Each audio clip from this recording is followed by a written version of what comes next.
拉姆納拉揚拉姆，請記住一件重要的事情，法應當對所有人一視同仁。在這個世界上，那些把法當作生意來做的人必須被抵制，有些人把法當作職業，我們必須識別出這樣的人並確保他們承擔應有的責任。法並不是一種物質商品，但它卻有着真實的存在。我們必須通過財富、心靈和身體來理解法。如果我們無法理解法，我們的生命就會變得毫無意義。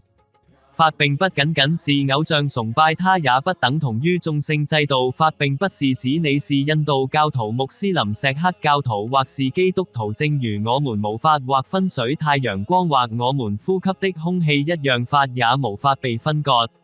如果一個人背棄了法，那麼他們的身體是否還具備真實的存在呢？我們的身體本身就是我們真正的法。我們身體由五大元素組成，這五大元素就是一切，沒有這些元素就沒有法可言。我們的身體通過這真實的法而形成並得以維持，整個身體就是法的體現。大地是一個，天空是一個，所以我們也必須放下我的這種佔有觀念，團結一致。每個人都應該團結站立，我們必須超越種姓和宗教的政治紛爭。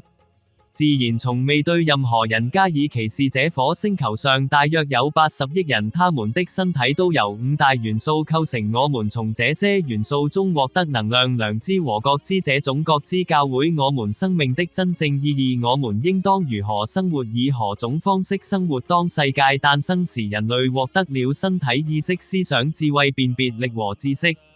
法不是某個人的私有權利或財產，法對所有人都是平等且統一的。法與政治是同一枚硬幣的兩面，如果把二者割裂，就像做飯不放鹽一樣。我們必須始終對法保持高度的覺知與警醒。法的核心原則是按照我們內在良知的指引生活，保持簡單自然，正如水和空氣那樣自然純正。我們的行為也應當如此，我們按需吸入水和空氣，也按需排出。我們的行為和思想也應當遵循這個法則。